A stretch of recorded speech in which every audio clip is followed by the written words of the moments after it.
Irmãos, hoje nós vamos dar início a um estudo de uma carta que é conhecida, mas quando a gente vai fazer uma preparação, nós vemos como é importante nós podermos conhecer melhor do que nós já gostamos. A carta de Tiago. Há um burburinho, uma discussão em qual foi desses Tiagos que foi o autor desta carta. Eu vou apontar, eu sei que alguns irmãos não concordam, mas eu vou apontar como Tiago, o meio-irmão do nosso Senhor Jesus Cristo. Amém? Alguns irmãos não concordam, mas eu não vejo motivo ainda para não concordar, porque Tiago, irmão de João, foi assassinado à espada por Herodes, e quando Pedro foi avisar, um dos que estavam no lugar naquela casa era para avisar Tiago, e cremos que esse é o Tiago, irmão do nosso Senhor Jesus Cristo. Feito assim, nós vamos ler os primeiros 4 versículos desta impressionante carta que vai nos trazer novidades, informações importantíssimas para a nossa vida. Podemos ler, irmãos? Vamos prestar atenção na leitura. Começa assim a carta. Tiago, servo de Deus e do Senhor Jesus Cristo, as 12 tribos que andam dispersas, saúde. Meus irmãos, tende grande alegria quando enfrentardes várias tentações, sabendo que a prova da vossa fé opera a paciência. Tenha, porém, a paciência, a sua obra perfeita, para que sejais perfeitos e completos, sem faltar em coisa alguma. Oração. Amado Deus, nós te agradecemos nesse momento, que o Senhor nos dê a paz, nos ajude, perdoa os nossos pecados, que cada um dos nossos amados e prezados ouvintes possam estar com os corações abertos para poder fazer deste momento um alimento especial para as nossas vidas. Em nome de Jesus, te agradecemos. Amém. Irmãos, antes de nós entrarmos nos comentários, verso por verso, é assim que nós fazemos o estudo, sem perder a notícia, isso é a contextualização do assunto. E pela graça de Deus, nós vamos iniciar esse estudo, e eu quero usar um superlativo, que esta carta é uma impressionante carta que contém o cânon sagrado da palavra de Deus. Porque essa epístola nos dá uma compreensão mais clara do mistério dos crentes comprometidos com o Evangelho de Cristo. Cremos que esse Tiago, escritor desta carta, seja o meio-irmão do nosso Senhor Jesus Cristo. E para ficar bem claro para qualquer leitor, aqueles que dão uma lida rápida, pouco superficial, em que esses ensinos estão compatíveis com os ensinos do nosso Senhor Jesus Cristo. Você vai observar, quem vai nos seguir, que Tiago literalmente, ele cola nas palavras do nosso Senhor Jesus Cristo. Ele absorve provavelmente o que ele ouviu Jesus falar, e então depois ele teve a oportunidade de escrever. Principalmente, irmãos, e é um fato importante esta carta, que ele se aproxima dos registros do Sermão da Montanha em Mateus capítulo 5 até o capítulo 7. Nós não vamos até lá, mas anote.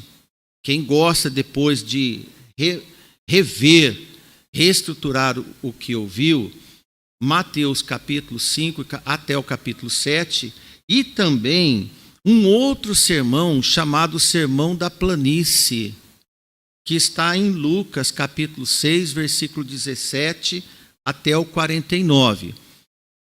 E aqui uma outra dúvida. Alguns irmãos entendem que o Sermão da Montanha de Mateus e o Sermão da Planície que Lucas escreve é um único evento. Outros entendem ser 2 sermões à parte. Olha, irmãos, cá entre nós nesse momento, seja o que for, eles são compatíveis. Os 2 escritos, tanto em Mateus quanto em Lucas, eles são compatíveis. A pregação de Jesus nesses 2 escritos deveriam ser a base das doutrinas de todos os crentes bíblicos, mas nem sempre é. Embora Tiago jamais mencione Jesus de modo direto, dizeres como, olha, Jesus disse isso, Jesus disse aquilo, porque eu ouvi Jesus dizer, então eu estou dizendo o que Jesus falou.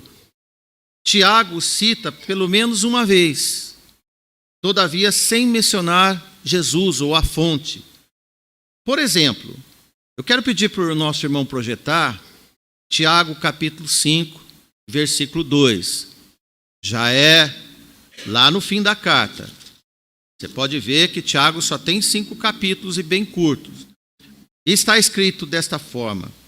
Tiago escreve: as vossas riquezas estão apodrecidas e as vossas vestes estão comidas de traço. Quando você abre Lucas 6:24, eu peço para que você abra, porque o nosso irmão vai projetar também. Então você compare agora Tiago 5:2 e Lucas 6:24, porque no nosso Lucas 6:24, o nosso Senhor Jesus diz: mas ai de vós ricos, porque já tendes a vossa consolação. Ora, irmãos, Tiago estava também escrevendo sobre os ricos. Foi quando Tiago também teceu uma severa reprimenda contra os ricos daquela época, que exploravam os trabalhadores pobres. Jesus havia pregado no mesmo ritmo, no Sermão da Planície, sobre o comportamento dos ricos. Daí você pode ver que os escritos de Tiago sempre são compatíveis com os escritos do nosso Senhor Jesus Cristo.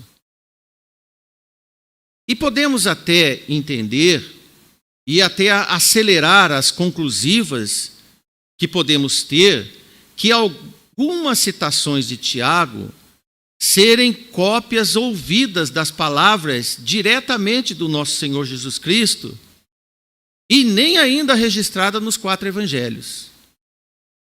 Veja alguns exemplos dessa carta. Você que está com Tiago, é fácil agora de você localizar. Veja o capítulo 3 e versículo 18, o que Tiago escreve. Ora, o fruto da justiça semeia-se na paz, para os que exercitam a paz. Estou indo um pouco rápido, mas ele escreveu. Agora, mais adiante, capítulo 4, versículo 7, Tiago escreve: aquele, pois, que sabe fazer o bem e não faz, comete pecado. Quando você começa a ler Tiago, você vai ver que ele é bem proverbial. Quando você lê Provérbios e lê Tiago, ele é direto e reto, como se diz. Ele é autêntico, ele é certeiro, e o que ele tem para falar, ele não tem entremeios. Ele diz, olha, isto está certo ou isto está errado. Como nós lemos, quando ele diz para os ricos, as vossas riquezas estão apodrecidas, eles estavam ricos e nadando em dinheiro, mas só que quem estava passando necessidade eram os pobres. E então ele escreve, e as vossas vestes estão comidas por traças. É uma sentença severa. Embora Tiago ouvia Jesus na Galileia, interessante esse fato, considerando ser Tiago o irmão de Jesus, eles eram filhos de Maria. E não era só ele. Eles ouviam o irmão primogênito pregar, embora não criam. Como várias pessoas ouvem nossas pregações, até parentes nossos, sabem o que nós dizemos, sabem o que nós cremos, sabem, mas não creem. Não seguem o evangelho que nós seguimos. Jesus e os seus irmãos assim também eram. Interessante que ele não seguiu Jesus junto com os primeiros discípulos, João, Pedro, até Tiago, e os outros 12 discípulos. Tiago fazia parte daqueles irmãos, filhos de Maria, que não criam nele. E entre eles estava lá Tiago, seu meio-irmão. Ainda que Jesus fosse o Cristo, eles poderiam até achar interessante, porque nós vamos ler agora em João capítulo 7, do versículo 2 ao 5, só para você ver como era o comportamento dos irmãos de Jesus antes deles se converterem, os que se converteram. E João escreve assim: estava próxima a festa dos judeus, a dos tabernáculos, disseram-lhe, pois, os seus irmãos, coisa de família. Um irmão diz para um outro irmão: sai daqui, vai para a Judeia, para que também os teus discípulos vejam as obras que fazem. Eles viviam na Galileia, que era no norte. E os irmãos deles falaram assim: ó, o que você está fazendo conosco? Vai lá para a Judeia. O que eles disseram para ele? Para que eles vejam as obras que você faz. Porque não há ninguém que procure ser conhecido, que faça coisa alguma em oculto.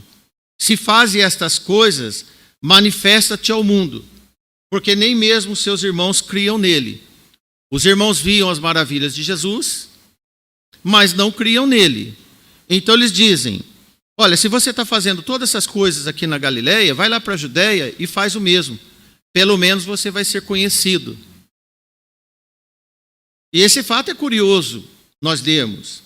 Além dos seus irmãos não crerem nele, depois de séculos, e isso é um dado para os irmãos saberem, depois, vamos dizer, de 15 a 16 séculos, os teólogos reformadores também não aceitaram a carta de Tiago. Não sei se os irmãos conhecem esse fato. O famoso reformador Martim Lutero, ele encabeçou uma depreciação contra esta carta. Muitos reformadores, como Lutero, discordavam da inclusão desta carta na Bíblia, no cânon sagrado. E eles chamavam essa carta de Tiago da Epístola de Palha, porque para eles faltava o trigo que havia nas cartas de Paulo. Mais à frente do nosso estudo, nós vamos ver que eles colocam uma suposta contradição entre as obras e a fé, em que Tiago parece que escreve uma coisa, mas Paulo escreve outra. Na verdade, não é isso. Lá na frente nós vamos ver melhor. Os protestantes reformadores, em geral, negligenciam a carta de Tiago. Isso despertou maior interesse por esse impressionante escrito. E quem vai procurar ler Tiago, como nós estamos verificando nesta noite, confirma que se aproxima de forma fiel ao sermão de Jesus, os 2 sermões que nós vimos. Agora, entre entender Tiago como um homem de Deus, um evangelista de Deus, ou deixar ele meio de lado, irmãos, sem dúvida alguma, vamos ler Tiago.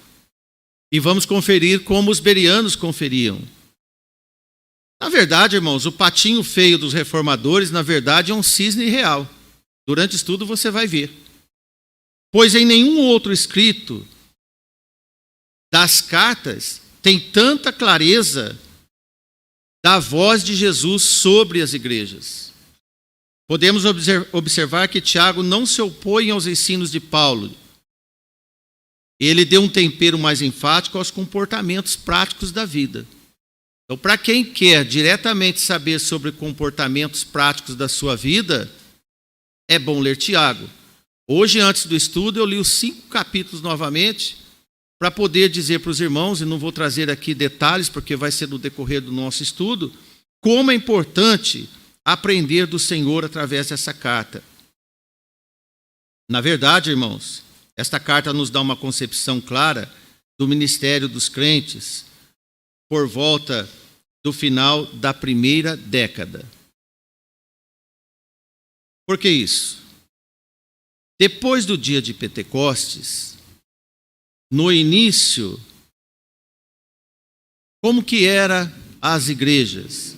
As igrejas apenas tinham o Velho Testamento e o ministério oral de Jesus Cristo, que era reconhecido fundamental para a igreja primitiva. O que Jesus tinha conversado com seus 12 discípulos e com os outros discípulos, porque eram muitos, eles guardavam na memória e quando se encontravam, lembravam do que Jesus tinha dito. Em uma ou outra leitura, nós vemos eles dizer, lembrai-vos do que o Senhor disse. De forma, irmãos, que Tiago, por estar lá entre eles, ele ensinava essas tais verdades com vigor, com veemência, usando abundantes ilustrações da vida e das Sagradas Escrituras, junto com o que Jesus já havia falado e também ensinado. Provavelmente, esse foi o primeiro livro do Novo Testamento, a primeira carta do Novo Testamento. Quando nós lemos o primeiro versículo, você vê que a introdução é breve, simples e objetiva. Olha aí para você ver. Tiago, servo de Deus e do Senhor Jesus, as 12 tribos que andam dispersas. Regozijai-vos, ou regozijo, ou saudação. Agora, essa carta é intensamente prática, como já falamos.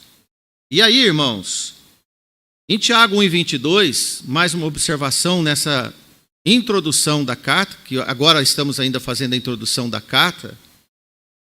Olha o que Tiago escreveu e nós conhecemos. E sede cumpridores da palavra, e não somente ouvintes, enganando-vos a vós mesmo. É forte? Sim, porque quem vem à igreja, senta aqui no banco, ouve a palavra, concorda com a palavra, acha interessante que ouve, mas não pratica. Quem lê Tiago vai sair daqui dizendo, eu estou enganando a mim mesmo. Por isso que as palavras dele são mais fortes e abundantes de informação. Pode ser que aqueles primitivos não gostavam do que Tiago escreveu, embora era necessário que eles prestassem atenção. E eu digo para você e para mim que os ensinos que nós estamos aprendendo seja a real prática das nossas vidas. Senão a palavra escrita por Tiago vai nos acusar de enganadores de si mesmo. Devido a isso, irmãos, é que nós encontramos essas diferenças, muitas vezes, de opiniões. Só para fato até de enriquecimento, Tiago é a forma grega do hebraico Jacó, ou Jacob. Para o brasileiro ou para o inglês é James, para o brasileiro ou português é Jaime ou Tiago mesmo. Só para você entender, mas o que quer dizer o nome Tiago? É aquele que Deus favoreceu. Lembra-se de Jacó, do calcanhar e do nascimento e tudo mais. Na verdade, foi um homem que Deus favoreceu. Que todos nós aqui sejamos um Jacózinho para que o Senhor nos favoreça nessa vida. Nós precisamos tanto do favorecimento de Deus, precisamos tanto do favor de Deus, porque nós não vamos ler alguém que entendia o que é ter o favor de Deus. Agora, para ter o favor de Deus, nós devemos nos comportar como Jacó, nem que seja para comprar uma primogenitura indevida. Nós só vamos correr atrás. Amém, irmãos? Na verdade, irmãos, como eu já disse para você, este homem teve uma latência de aceitar Jesus como Salvador. Enquanto Jesus viveu, ele não foi discípulo do Senhor. Ele só foi entender que o seu meio-irmão era de fato Jesus após a ressurreição. Foi assim que Tiago apareceu subitamente com os discípulos e um homem transformado. Interessante que tudo que ele ouviu antes de se converter serviu de embasamento após a sua conversão. Veja bem, nós temos irmãos e filhos e netos da igreja que até hoje nunca se manifestaram, mas conhecem detalhes da Bíblia. Porque os pais falaram em casa, as avós ensinaram, deram um bom exemplo. Todos aqueles que foram criados na igreja, ou netos ou filhos de irmãos da igreja, sabem bem o que deve, o que não deve, o que está na Bíblia, o que não está na Bíblia. Pelas nossas orações, se um dia você vier, e se Deus te der esse tempo de um dia vir a se converter, entregar sua vida e aceitar o chamado do Senhor, todas aquelas vozes que você ouviu um dia, certamente será de um formato diferenciado, com o Espírito Santo do Senhor dando valor eficaz de tudo que você ouviu. Essa é a nossa oração. E isso aconteceu com Tiago, quando ele se acertou com o Senhor e ele assumiu uma liderança na igreja de Jerusalém. Esse homem tornou-se forte. Lucas menciona ele várias vezes em Atos.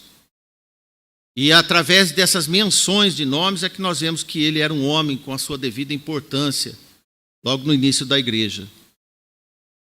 Em Atos 12, 17, já havia até ventilado isso com os irmãos, logo após a libertação de Pedro, porque Tiago, irmão de João, tinha sido transpassado a espada, Pedro estava preso e também estava já na fila da morte, vamos dizer, aguardando a sentença, a execução da sua morte por Herodes.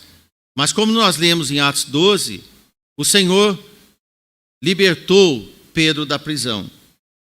E quando Pedro foi chegando naquela casa onde os irmãos, a igreja estava orando, reunida, pedindo a Deus com clemência, e Deus ouviu e libertou Pedro, quando Pedro chegou, veja o versículo 17, e acenando-lhes ele, isto é Pedro, com a mão para que se calassem, para que não fizesse barulho nessa madrugada, contou-lhes como o Senhor o tirara da prisão, e disse: anunciai isto a Tiago e aos irmãos, e saindo partiu para outro lugar. Veja que Tiago aqui é anunciado por Pedro. Olha, diz a Tiago que Deus me livrou. Amém, irmãos? E a igreja tinha que estar dando graças a Deus, embora nem acreditavam que era Pedro. Voltando a Tiago, finalmente ele se tornou o alvo dos inimigos do evangelho. Por todo aquele que fala a verdade, se expõe e expor, vai ter problemas com o mundo.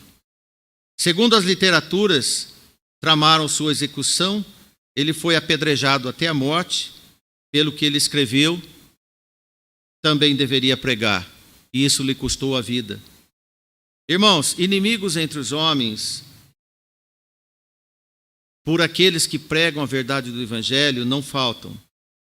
E se não cala na prisão, vão dar fim à vida dos anunciadores do evangelho. E de forma, irmãos, que nós vemos neste homem, um homem de Deus, corajoso, destemido, forte e sábio.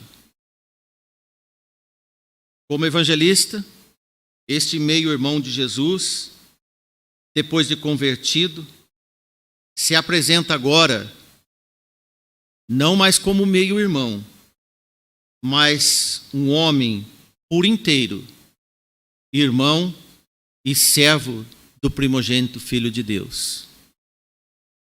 Tiago não tinha mais apenas em comum a mãe Maria, agora ele possui em comum o mesmo pai, gerado no Espírito Santo do Senhor.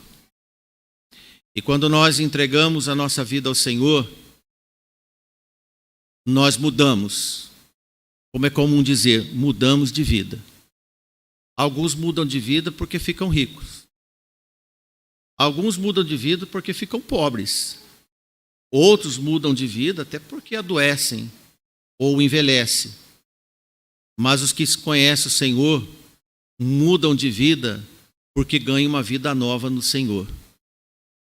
De forma, irmãos, que apesar de agora ele entender melhor os problemas da igreja de Jerusalém e também do peso adicional dos problemas que existiam nas igrejas da Ásia, por causa da perseguição que havia aos crentes, Tiago continuou sendo um homem sempre pronto a aconselhar tanto os ricos quanto aos pobres, tanto os indoutos como os eruditos, os estudiosos, e tanto aos fracos como aos fortes. Nós vamos ver no decorrer do nosso estudo. Porque nesta carta, muitos problemas abordados por Tiago também estão conosco. Nas nossas casas, no nosso íntimo, no nosso comportamento. Então nós recorremos à palavra do Senhor para aprender a fazer melhor, para aprender a fazer certo, para não ser um ouvinte em que está enganando a si mesmo. Que se aprendemos, como Tiago nos dá as instruções sobre, por exemplo, ele diz em capítulo 1, versículo 25, aquele, porém, que atenta para a lei perfeita da liberdade e nisso persevera, não sendo ouvinte esquecidiço. Olha novamente ele tocando no assunto. Mas fazedor da obra, esse tal será bem-aventurado no seu feito. Ou você vai para frente no Senhor ou entra em derrocada.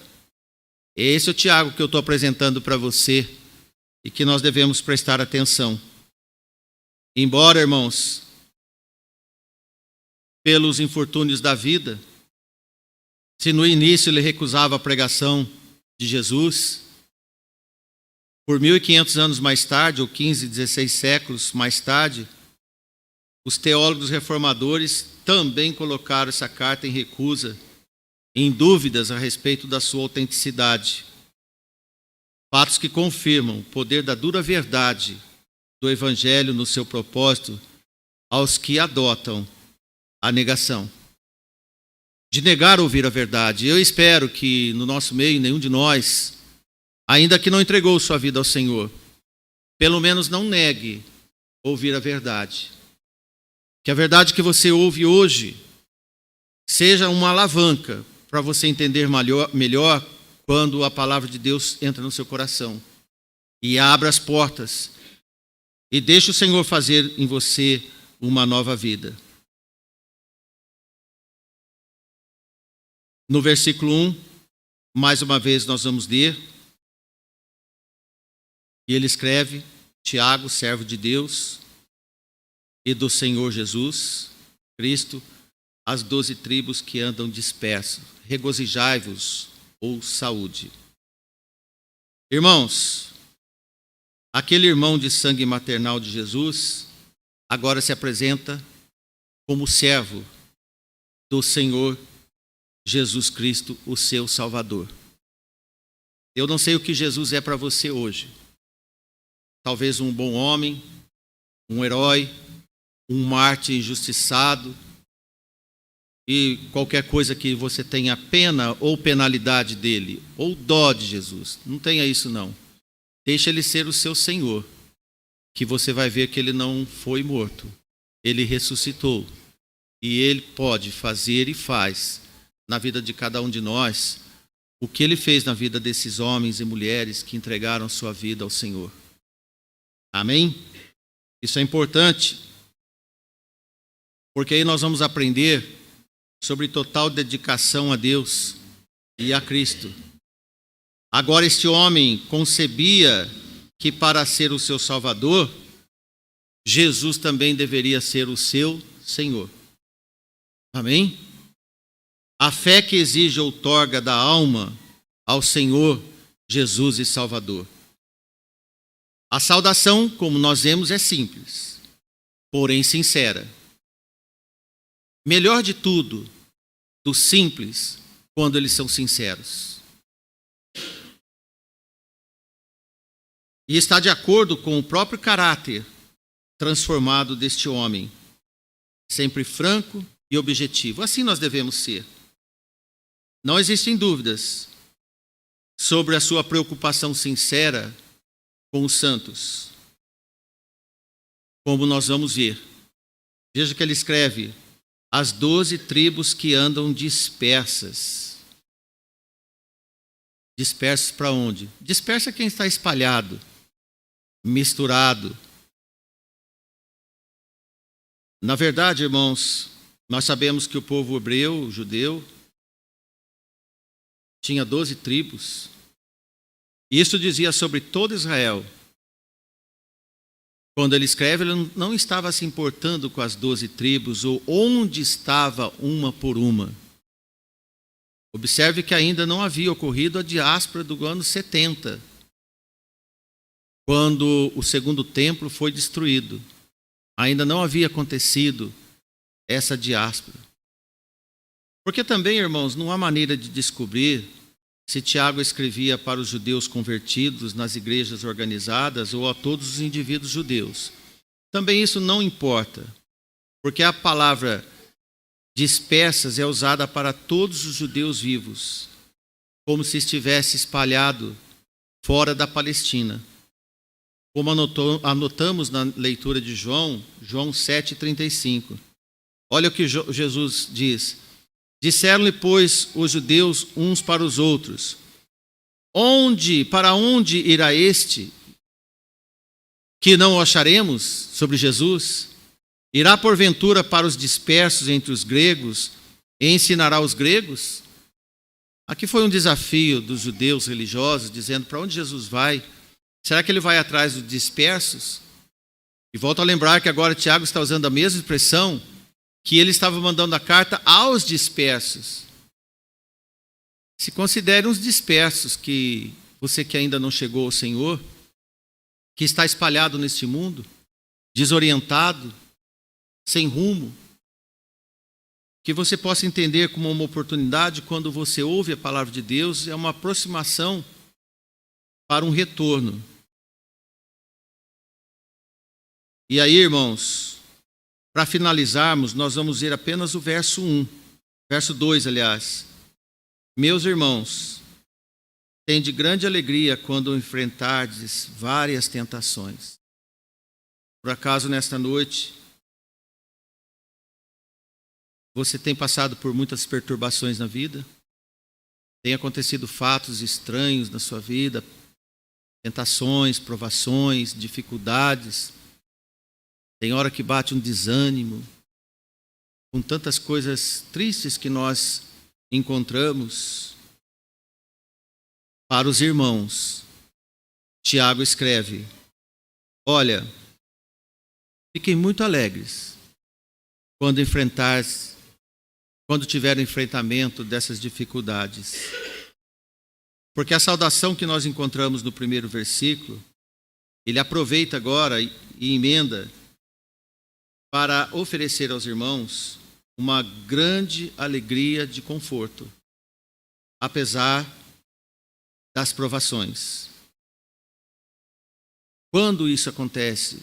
Quando nós sofremos pelo que é certo, por aquele que nos salvou, nós devemos nos sentir um imenso privilégio. Pior é quando nós sofremos por fazer coisas erradas. Se você sofre por fazer obediência ao Senhor, sinta-se um privilegiado. Tenha esse espírito, sabendo que o Senhor nos beneficiará nessa questão espiritual, para confortar a nossa alma por tudo que nós passamos, fortalecendo a nossa fé, que vai nos purificando cada dia mais, para sermos fortes para os enfrentamentos. Não pense que você vive neste mundo não vai ter dificuldades. Não pense que os nossos filhos, por mais que nós amamos, não vão enfrentar dificuldades nessa vida. Como não há como não enfrentar as provações, nós devemos ser fortes para enfrentar as provações. Amém?